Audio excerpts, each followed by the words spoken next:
Well, after years of putting it off, I finally broke down and got a drone.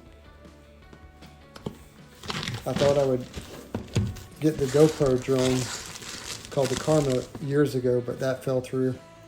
And then I felt like the obstacle avoidance was what I really wanted to wait for. And the DJI Mini 4 Pro has obstacle avoidance all the way around. It's the first small drone to have that all the way around. The bigger, expensive Mavic drones do have the obstacle avoidance, but they cost substantially more than the Mini series. I went with the RC controller because I've heard really great things about how good it was, but I did not get the extra batteries, something that I've already regretted because how long it takes to charge these batteries.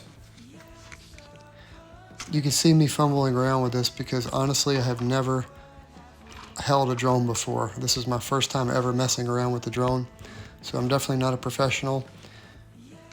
The only drone footage I've ever done in my videos has been done by other people, so this is going to be a whole new experience for me.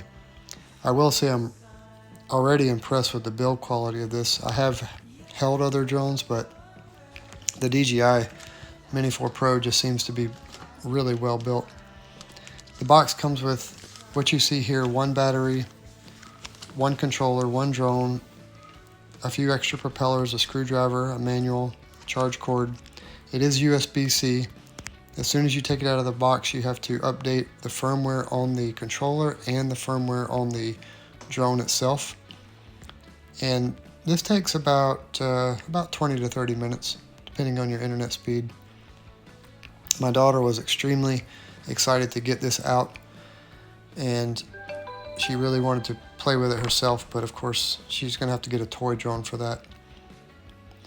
Now here you can see we are just have about 20 minutes of flight time because it's not fully charged, so we just want to get it outside just to see if we can get some shots in real quick.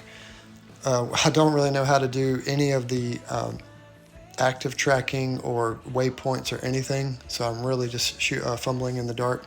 I am going to watch a lot of videos on how to master this drone so I can get good at the photography of it.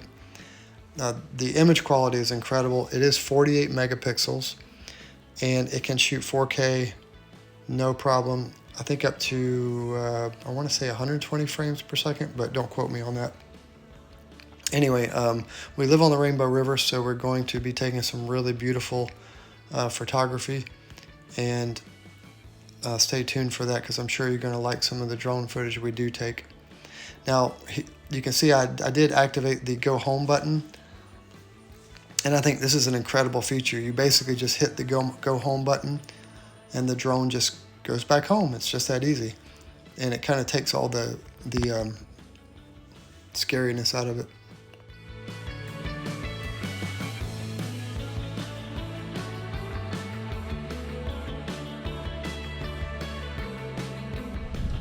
So we just flew the drone for the first time.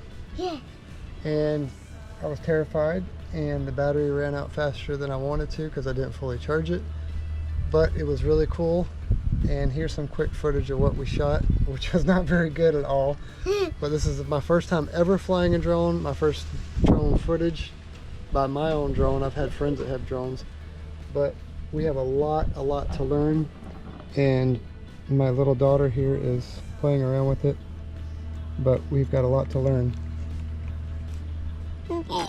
Are you excited? Yeah.